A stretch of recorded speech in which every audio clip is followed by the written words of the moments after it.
everyone, my name is Fedro and this is Cozy Veggie, and on this channel we cover a variety of things such as Let's Plays, JRPGs, and all things cozy gaming. Today I wanted to share with you guys my Nintendo Switch collection for a variety of reasons. One being the Nintendo Switch, or the Switch console family, was the console or handheld, or both, that really got me back into video games and gaming in general, and it's the one that I really hold dear to my heart. Also, the Switch is probably with terms of video games, is definitely the biggest catalog of games that I own and have. And third, I love, whether it be the Switch collection or not, I really do love watching gaming collection videos just because it gets a better idea of this person's likes, tastes, dislikes maybe, as well as maybe games that I ever even heard of that I might want to pick up myself. So yeah, I definitely wanted to share with you guys my collection, and that will entail my consoles, the accessories, as well as my physical and digital collection. So without further ado, let's jump right into our collection. So of course I do have my Switches. Yes, I said Switches because I have two. I have the original Animal Crossing Switch that's currently on right now, but this is the Animal Crossing Switch. You can't really tell because it has different skins and Joy-Cons on them, but this is the Animal Crossing Switch. Interesting story enough, I actually had the Switch Lite in gray when I first started to get into gaming again. The reason why is because at the time I haven't been playing video games as often, or not really at all, and to be honest I was kind of worried that if I got the OG Switch I wouldn't really use the feature of dock mode, just because I wasn't even sure if I was going to play on the Switch that often, and it was a cheaper price because at the time I was still a college student.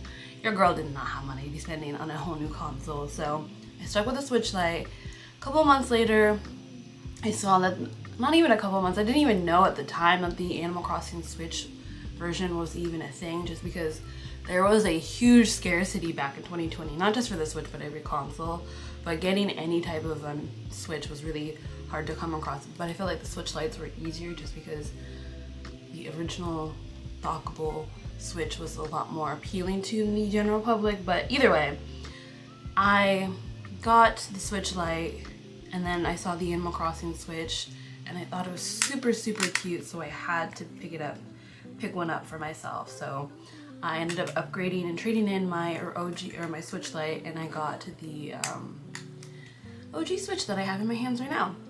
And then the Joy-Cons that I have on them are from the company Citrus Pear.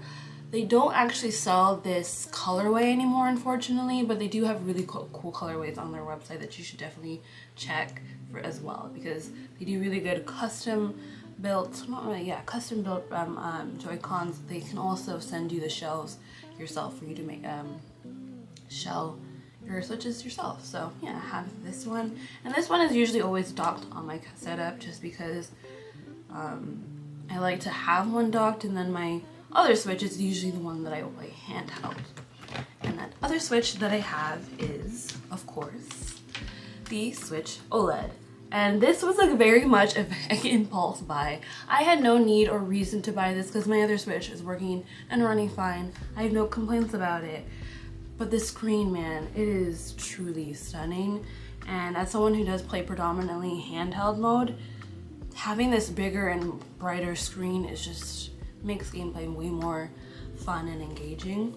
I do have a Kazuha from Genshin Impact case on it. Has his little character right up here.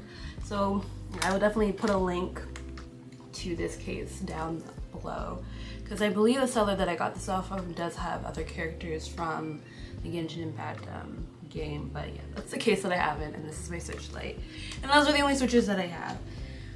And then in terms of my accessories, I have quite a few. Not a lot, but enough to like keep everything around and what I need.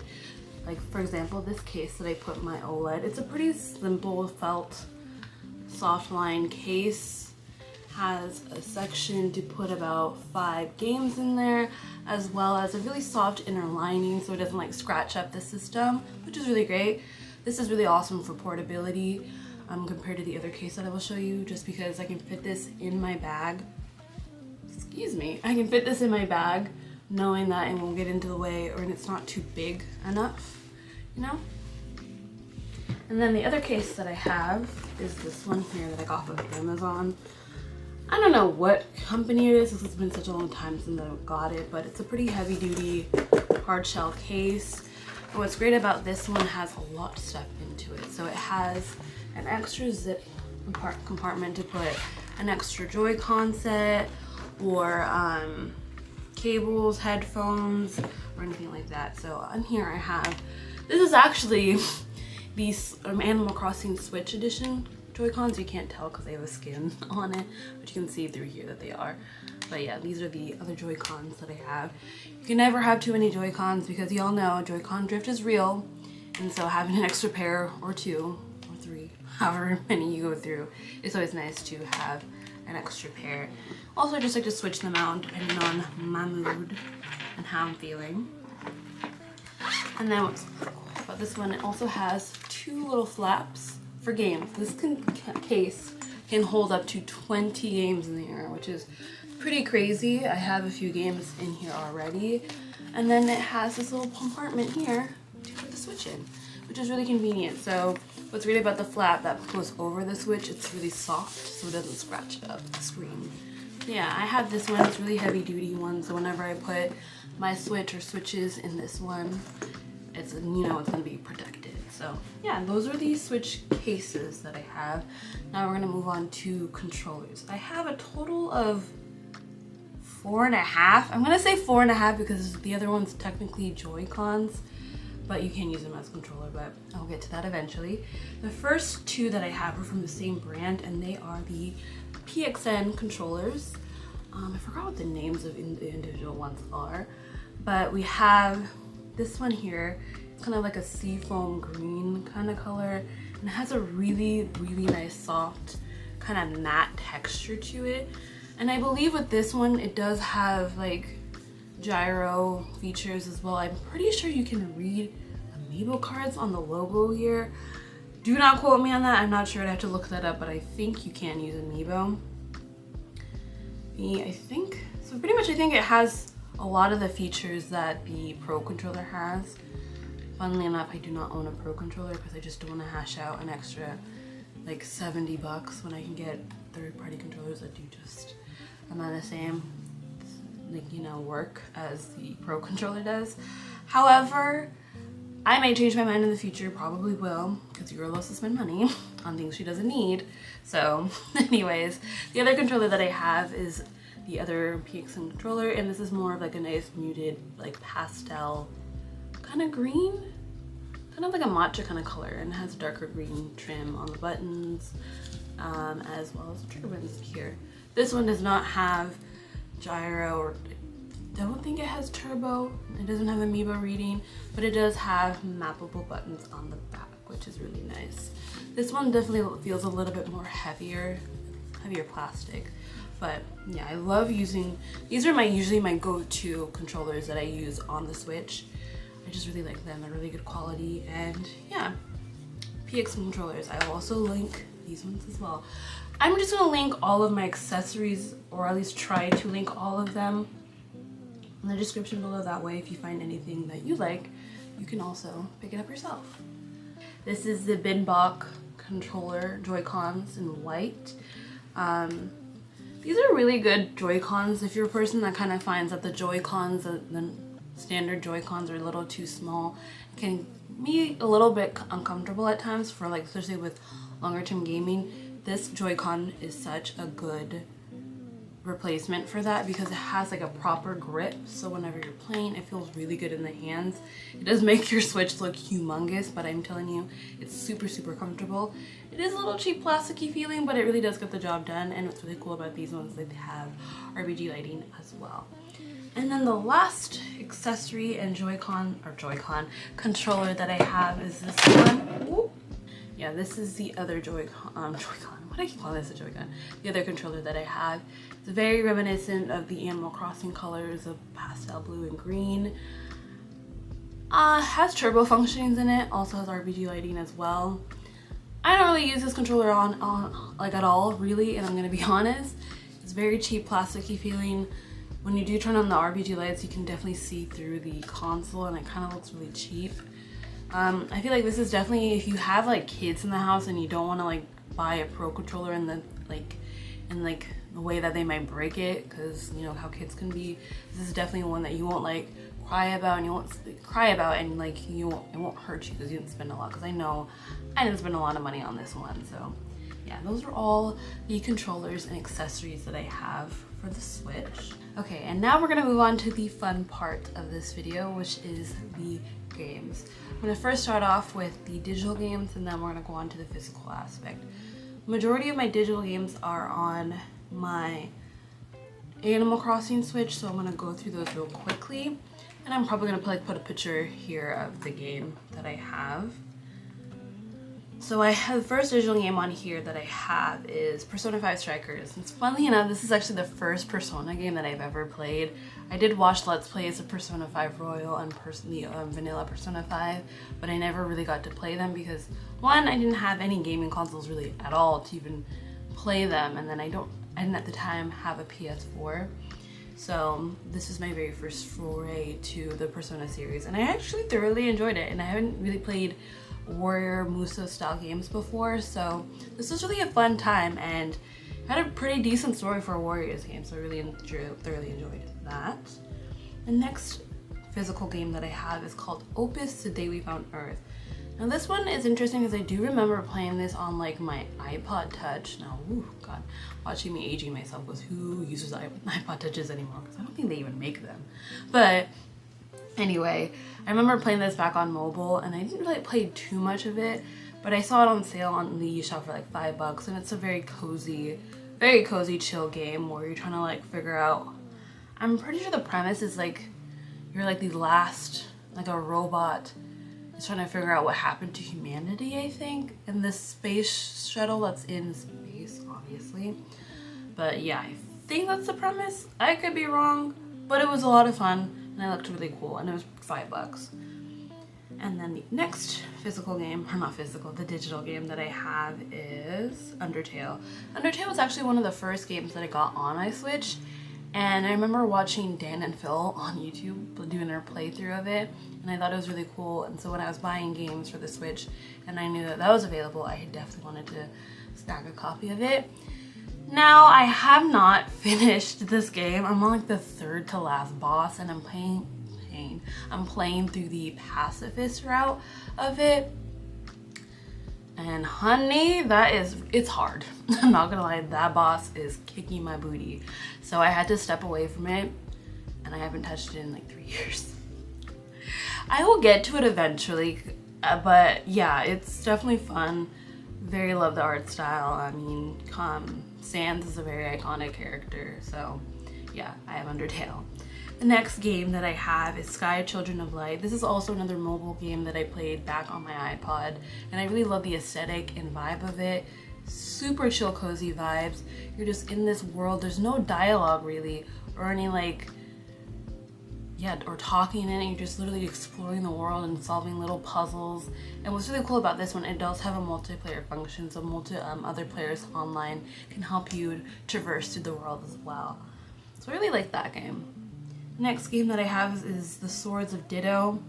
Now this game my brother bought because he wanted to find a game that we could play together. Even if we weren't at home physically together, we could play it on our Switches. And so I bought it for like $5 on the eShop. Played for like maybe like, I don't know, 30 minutes, and it was cute. I had fun, but I wasn't like, oh my god, super gung-ho about it. So I had that game.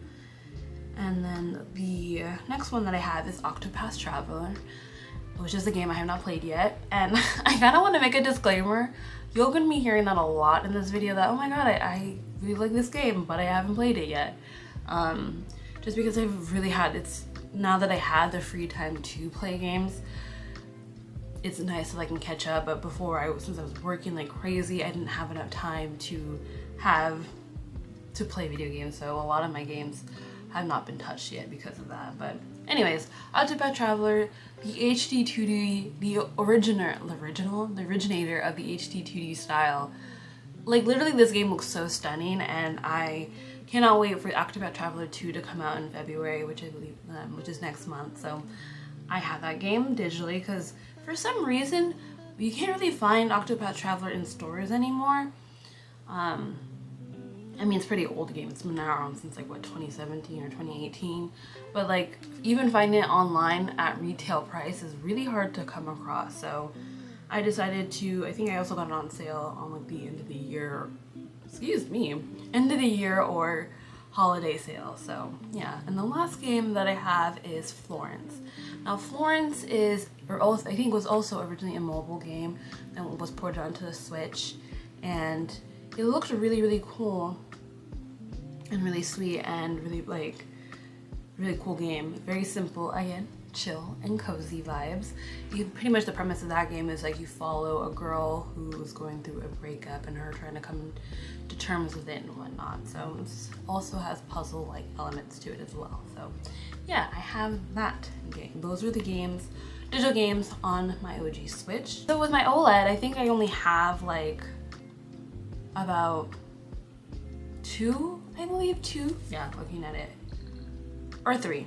I lied. I have 3 digital copies of games on here. The first one is Anna Mutationum, and this is a really cool cyberpunk RPG. I remember seeing the trailer of this a couple of months back, and I just loved the art style. It has this pixely art style, and cyberpunk is a genre that I have not really dabbled in, or at least a world that I haven't really dabbled in. And so I thought this was really cool, and the reviews about it was really awesome. So I have that.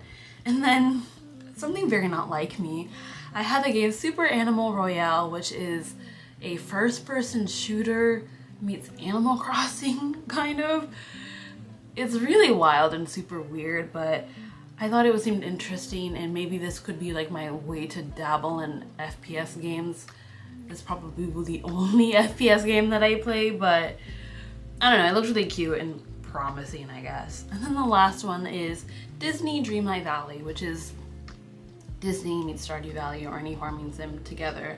I have not really played much of it, just because when this game came out, I was playing other games at the time. I think I was playing like either Xenoblade Chronicles or finishing that up or starting out Persona 5 Royal. So, and because I remember it came out around October of last year.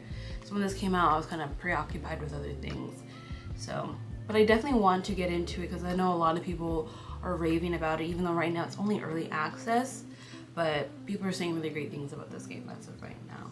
And so yeah, those are all the digital games that I have in my library. And those were all of my digital games in my library. And now we're gonna go on to the physical ones. I have like a whole stack like right beside me. I'm really hoping that they don't fall over. They're in no particular order. They're all kind of random. I do have like a lot of series and franchises in there, but like they may not be together because I just piled them up and put them all in one place. So the first one off of the pile, we have Xenoblade Chronicles 2. Now with this one, I have not played it myself. However, I have watched a Let's Play of the main campaign of this game. And this was like my first introduction to Xenoblade, like for many people. I remember the reason why I got this, or how I watched that Let's Play, is because at the time I wanted to, I think I just finished playing Fire Emblem Three Houses, and I wanted to play other JRPGs, and this was a very well-known and beloved one on the Switch. And so I remember watching the Let's Play to see if I would like it. So much so I just finished the whole thing instead of playing it myself. So yeah, I have Xenoblade Chronicles 2, and I can't wait to personally experience it by playing it myself. But I do know the story and I'm familiar with the characters, so it's not completely new to me, but I have that in my collection. And the thing is with Xenoblade Chronicles games, they tend to be kind of expensive. This one is actually a world copy, not a US or North American copy, just because it's hard to come across Xenoblade Chronicles games at retail price. I don't know why. But yeah, I think I got this one at retail price, but it's not a North American copy, which is not the end of the world for me. I don't really care too much if I get like PEGI or European copies of games. I would prefer North American ones just so we can match up with the rest of my collection, but if it really comes down to it, it's a lot cheaper that way. I probably will get the world or EU version. And the next game was my game of the year 2022, and that's Xenoblade Chronicles 3. This game, my guy or lady or whoever, he, she, who, them, this truly is peak story game storytelling, world building, the characters. Like, I have never bawled so hard for a game ever in my life. Like, when I got to chapter 5, and all those who have played Xenoblade Chronicles, y'all know chapter 5 and chapter 6, my god, are heavy chapters, peak writing, I would say, in video game history, to me personally.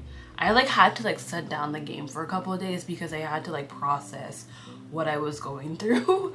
But yeah, Xenoblade Chronicles 3 is such a beauty, such a gem, and I feel like everyone who owns a Switch should definitely have this in their collection. It has so many like so much content in here. I only put in like around 70 hours, or like a little under 70 hours into this game, and I know that I could have put in way more than that, but even with that 68 hours, I still felt like I got a lot out of this game, so definitely recommend. Next one we have is Triangle Strategy. Now, Triangle Strategies came out earlier last year. I've only played one route. There are multiple routes in this game, but it's in the title. It is a strategy game. And this, oh my god, was really fun. And I feel like this is definitely a game that shakes up the strategy market. Like, it definitely was really cool. The combat was really fun. The engaging with the environment was really fun, and the characters are really top tier, and the story in this is really awesome. I know a lot of people say that there's a little too much talking and not enough gameplay, but I felt like for me, I think with the story that they're trying to tell, I think it's worth having that many cutscenes, and with the amount of times that you can go back to previous battles or skirmishes, I guess you can still have fun with the gameplay. But I have only played, like I said, one round of this game. I will go back to it eventually. So yes, love Triangle Strategy. Also, I can't believe I forgot about this. Also is in the HD 2D style, like Octopath Traveler. I'm so glad that there's kind of like new, this kind of gives the RPG genre, especially the JRPG genre, a new breath of fresh air with this HD 2D style. So hands down one of my faves as well as last year. Next game that we have is Fire Emblem Warriors 3 Hopes, also a game that I've only played one round of. With a lot of these games that has multiple routes, I tend to only play one at a time, because if I play through them all at once, I will get burnt out and tired and sick of the game. So I'm taking my time with those kind of like games with multiple routes. But I did play the Golden Deer, Fear the Deer, and I really enjoyed it. For a Warriors game, it was pretty cool. The story is pretty decent. It still made me have a lot more questions about Three Houses and whatnot, but it was still a lot of fun, and I thoroughly enjoyed my time with this Warriors game. Next one that I have, of course, is Fire Emblem Three Houses. Now, this is actually a game with multiple routes that I have completed and finished. I've done every single route in this game, including the DLC and the secret route. I really love this game. It's my first Fire Emblem game. I thoroughly loved having the opportunity to do these social elements of getting to know my characters and literally growing with them and making bonds with these characters. I know that this is kind of a controversial game in the Fire Emblem community, just because as of right now we just got Fire Emblem Engage, and there's a lot of division between which one is the better Fire Emblem Engage or Fire Emblem Three Houses, or which camp you fall aligned towards to. I'm currently playing through Fire Emblem Engage, and I will get to that game eventually because it's in my pile, but they're definitely different, and they're not supposed to be like one another, but yeah, it's very interesting. But either way, I really love Fire Emblem Three Houses. It's such a fun game. Next one we have is a classic that everyone should own in their collection, is Mario Kart 8 Deluxe. This is also a really fun game. I usually only replay this with my brother, co-op mode. This is also, like, again, very classic. I have not bought the expansion pack where it has the 48 courses that are coming slowly but coming to this pack, because I don't really play Mario Kart that often, because again, I like to really play, like, I prefer playing this with other people. I know there's the online aspect to it, but yeah, it's just in my way. It's always just a good game to just play and just kind of like have fun. I don't really think too much about. Next one that I have is Persona 5 Royal, and this is the Steelbook edition of the game. And with this one, like I mentioned before, I've watched the Let's Play of it originally and thoroughly enjoyed it. I thought this was like insane storytelling of a game. Characters were really awesome, and of course this is my first introduction to the Persona series. I played through it all last year, not all through it last year, like the end of last year. I put in about 100 hours into this game and I had a awesome time. Although I'm not gonna lie, towards the end I was just ready for this game to be over. Not because I like didn't like it felt like it dragged or anything, it was just like it's really long. So, but overall I still had a really great time with this game. Next one that I have is Super Mario 3D All-Stars Collection. This is honestly a classic, like OG of really great Mario games. Funnily enough, me and my brother have Mario Galaxy on the Wii, like literally in our loft room over there. So I remember playing this on the Wii when it first came out. I also remember doing the multiplayer function of me just collecting the star bits for him. So yeah, I loved having to replay that on a Switch, as well as Super Mario Sunshine, which is also a game that we had that we unfortunately sold. And me and my brother are still a little upset about that, on the GameCube. And then Super Mario 64, which is one of the first games that I've ever experienced in gaming. I remember playing that at my cousin's house all the time. And so I've only played the Galaxy game, so a third of it. Surprise, surprise. I will get to them, like I guess in release order in terms of the most recent release order, but this is also just really nice to know that this is all in one pack. So I really do hope that they report old other games. So yeah, that's what I have there. Next one that I have is a cozy game called, if you can see it, it's full focus, Potion Permit. I don't know if you can see it. Potion Permit. It's still in its wraps, like wrap, because I have not opened it or played it yet, but I feel like this is a perfect crafting life sim RPG. Very much up my alley, very much cozy. I think the reason why I also bought it right away when it released was I was worried when it comes to like indie games like this, getting a physical form is very rare and then they can get jack up in prices, so I definitely had to cop one ASAP. Next one that I have is 13 Sentinel Aegis Rim. Now, funny story about this game, I actually got and played a little bit of the PS4 version. I remember playing this back, I think in 2021, around December time. I put in about like 6 hours and I was thoroughly enjoying what I was playing. And then like other things in my life got in the way, so I never got to finish it. And so when I found out that they were releasing a Switch version, I had to pick it up because when it comes to games, I tend to finish games faster on my Switch just because of having that portability element. So I picked it up on the Switch, and what's really cool about this one, it comes with little photo cards in it, which I think is so cute. But, there we go. Yeah, it comes with little photo cards, which I think is really, really cute. I love when games come out with little bonuses in the cart, because that's such a, like, you don't see that often. Next one that I have, also in its wrap, is Danganronpa. And this was, I didn't even notice that this game, I mean I should have read the back, but it comes with 4 games in this collection. Danganronpa Decadence. And I've heard many great things about this series and franchise.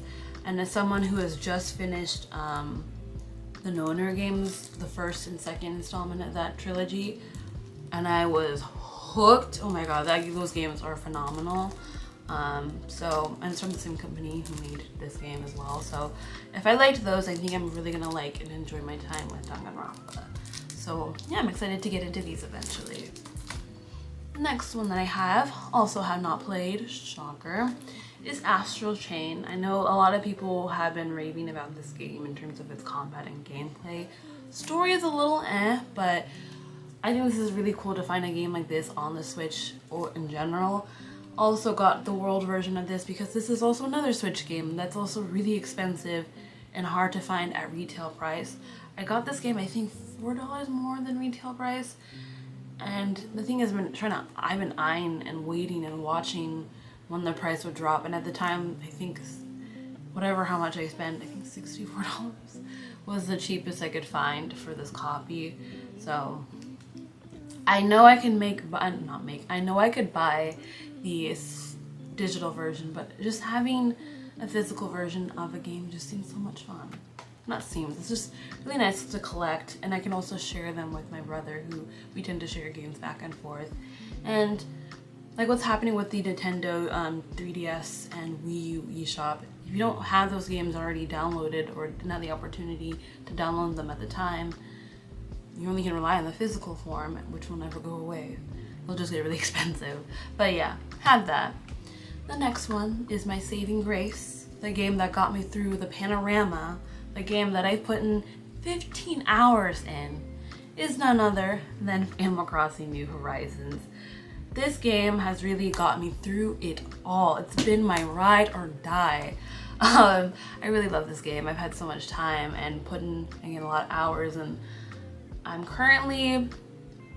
flattened an island. I want to do a new island, but I also want to like play other games because I can spend hours upon hours playing this. I'm like, Pedro, you need to play other games in your backlog. So yes, this is Animal Crossing and thoroughly enjoy it, and it's made me love it so much that I want to go back and play past entries because apparently the past entries are better than this one. So yeah.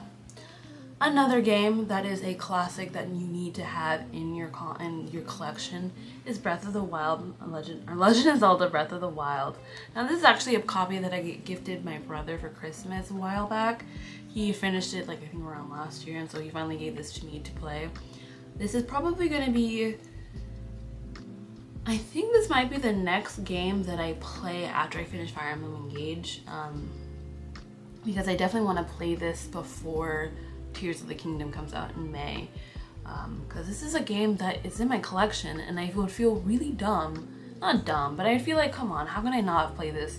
I have a whole Switch. I have 2 Switches. I've had it for had them for 3 years, and I've yet to play this game.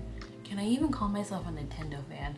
I mean, I actually never really played a Zelda game, ever, so I'm not really a Nintendo fan, am I? But we never really played Zelda in our house, but I've heard really, really great things about this game. This is like the best Zelda game out there, that this was a game that really shaped how we view open world RPGs. So I'm really excited to play this very, very soon. The next game that I have is Xenoblade Chronicles Definitive Edition.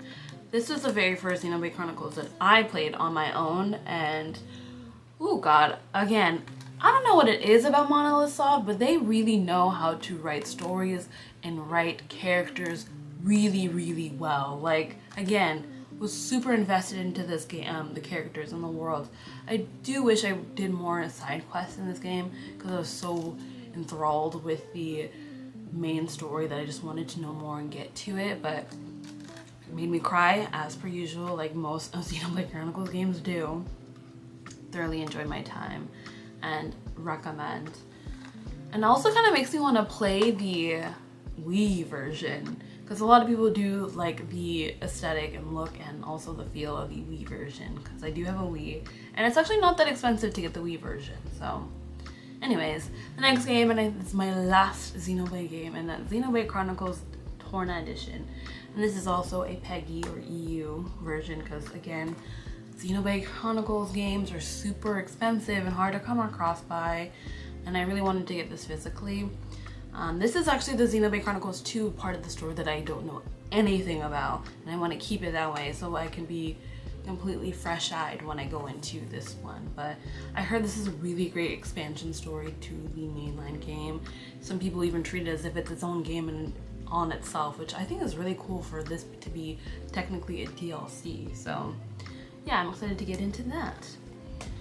Now the next few games that I have will be, I think, Final Fantasy games that I have not played yet. Just me exposing myself, but will eventually, and that is Final Fantasy X and X-2. I actually watched the Let's Play of 10, and that was like my, no, that wasn't my first introduction to Final Fantasy, but it was definitely a beautiful story. Like, oh, I was so enamored by this game when it came to an end. I was just like, wow, it's really, like, I get why people call this like a classic game. They don't really share the same testament when it comes to 10 too, but I'm really happy that I have this, and I'm not sure if the Switch is a definitive way to play it, but again, I love playing on my Switch, and I'm excited to experience this on my own as well. Next one that I have is Final Fantasy 9. I'm just gonna rapid fire these ones, and 7 and 8. Now, the actual first introduction to Final Fantasy was the Final Fantasy 7 remake, and I was like really invested and I was like kind of intrigued by that story. And at the time, I had no idea that was just like a very small aspect or portion of the actual game. And so now that I have a PS5, I'm excited to see what the next 2 parts unfold for the Final Fantasy VII remake, but in the meantime, I definitely want to experience the full story on my own. So I have the twin pack, also Peggy version of 7 and 8. And yeah, and then also another one that's held very dear is Final Fantasy 9 that a lot of people say is like their favorite Final Fantasy game. The next 2 games that I have are Rune Factory 4 Special. Full focus, there we go. Rune Factory 4 and Rune Factory 5. Interesting thing about both of these games is that I actually played a little bit of them and then dropped them. Not because I didn't like what I was playing, it's because other games were coming in that I were playing that occupied my time. But I definitely will be setting aside time, especially this year. This is on my current like recent list of backlog that I want to get through. That's just a video that I want to do is like dealing with your backlog.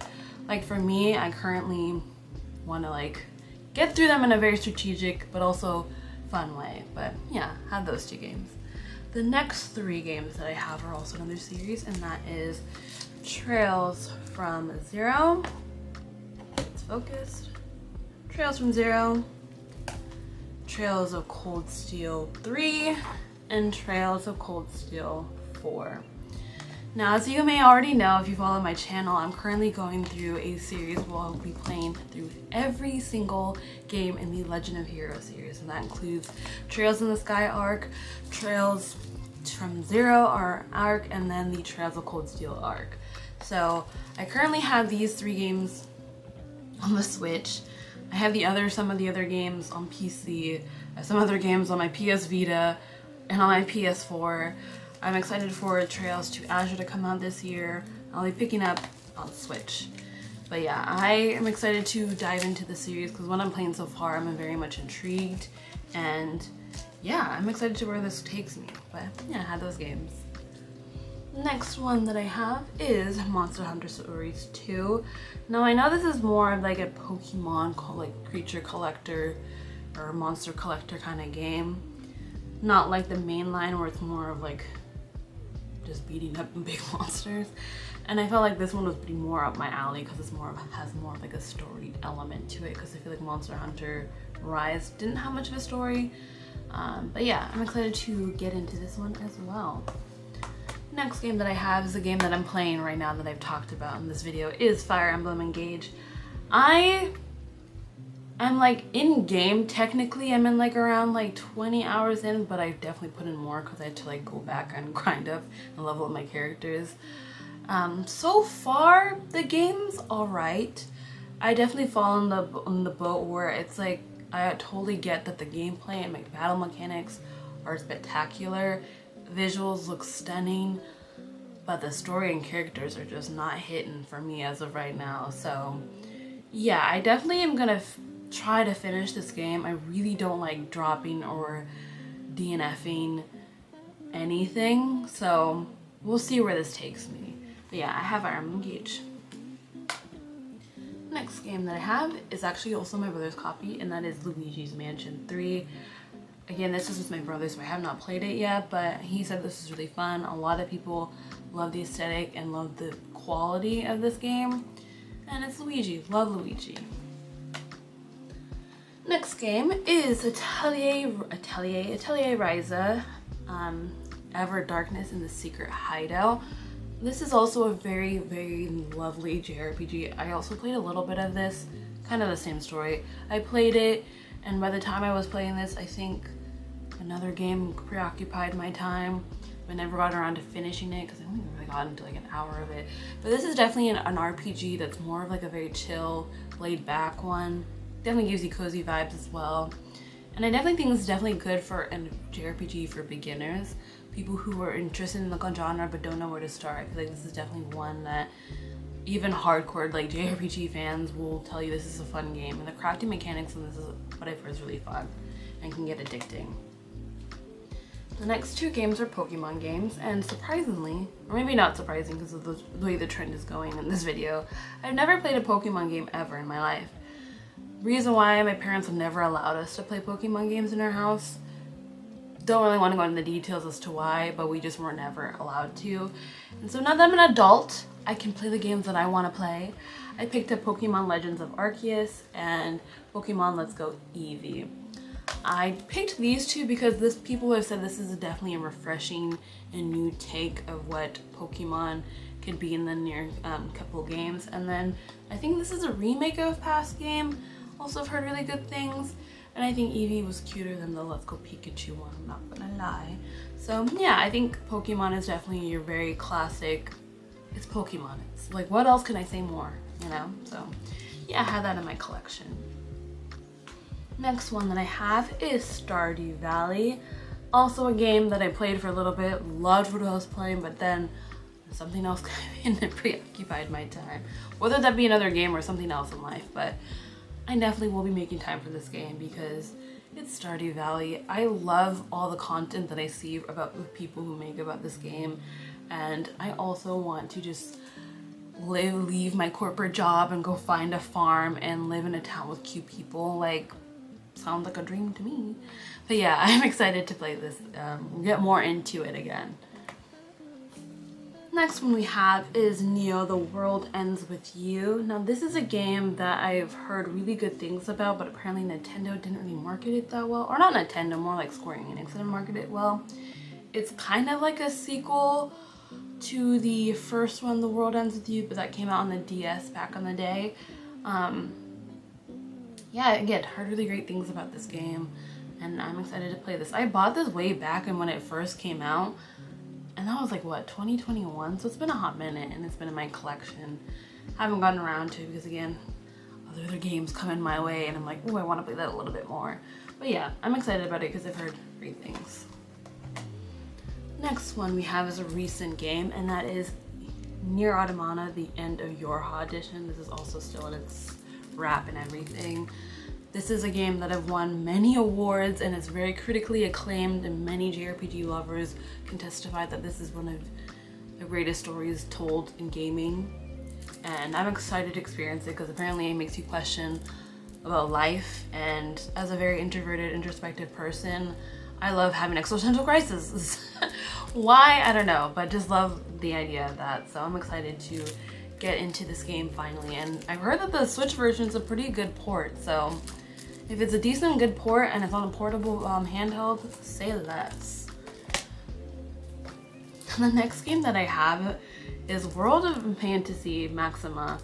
Now it's funny that I have this just because this is definitely more of a fan service game for Final Fantasy lovers, and as someone who hasn't really played many of the Final Fantasies, I don't think I've played any of them, but I definitely will play this more when I've gotten to play a little bit more of the Final Fantasy franchise, because I feel like I want to fully immerse myself and thoroughly appreciate it for what it is when I've familiarized myself with the characters from the past entries.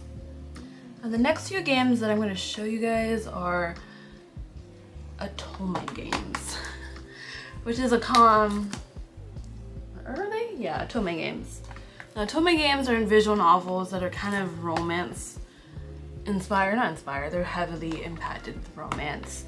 And that's definitely a genre you would not expect me to play, but they're fun and they're really chill and you just don't have to think too much. And it's like, I want to have a little cute little romance because my love life is non-existent in the moment, so why not just live vicariously through 3D characters. I'm not lonely.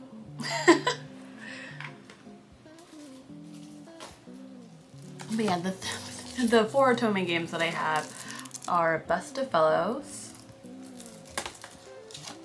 Color X Malice, Fiore Faded Memories, you can see that, and Olympia Soiree.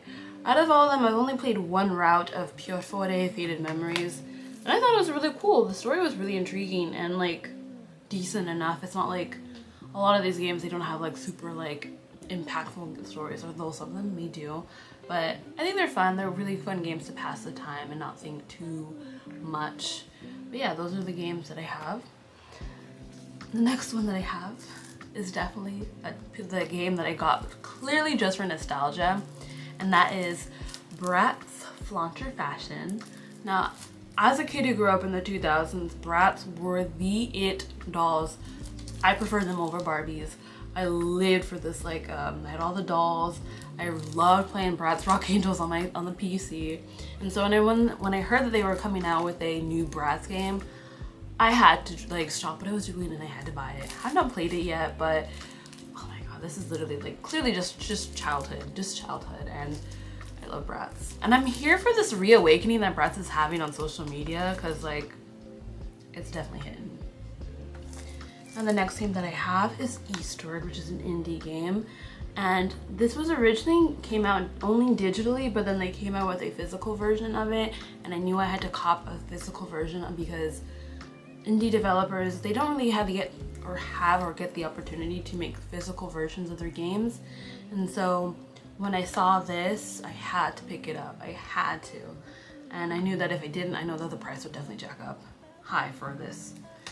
Next, another visual novel is Steins Gate Elite. Now I've heard about this anime all the time, and I heard the anime is really, really good, but the visual novel, the original source, is way like really good and better.